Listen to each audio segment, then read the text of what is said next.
പ്രിയപ്പെട്ട സഹോദരങ്ങളെ, ഷൻഷാട്ട് ദൂതിലേക്ക് സ്വാഗതം. ഇന്ന് ഈശോ പറയുകയാണ്, ലോകത്തിലുള്ളത് മുഴുവനും നശിച്ചു പോകും.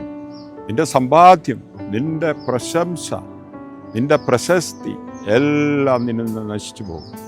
രണ്ട് കരങ്ങളും വിരിച്ചുകൊണ്ട് തൻ്റെ വിലാപയാത്ര നടത്തുവാൻ നിർദ്ദേശിച്ച നെപ്പോളിയൻ ലോകത്തോട് വിളിച്ചു പറഞ്ഞു, ഞാൻ ഒന്നും കൊണ്ടുപോകുന്നില്ല, എല്ലാം ഇവിടെ അവസാനിക്കുന്നു.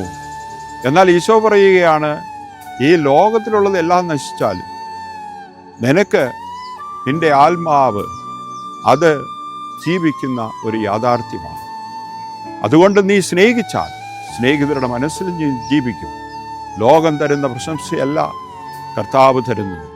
ആ കർത്താവ് തരുന്ന സ്നേഹത്തിൻ്റെ അംഗീകാരം ഉൾക്കൊണ്ടുകൊണ്ട് ജീവിക്കുവാൻ ഇന്നേ ദിവസം നമുക്ക് പ്രതിജ്ഞയെടുക്കാം. പ്രസാദപരനാഥ നമ്മെ അനുഗ്രഹിക്കും.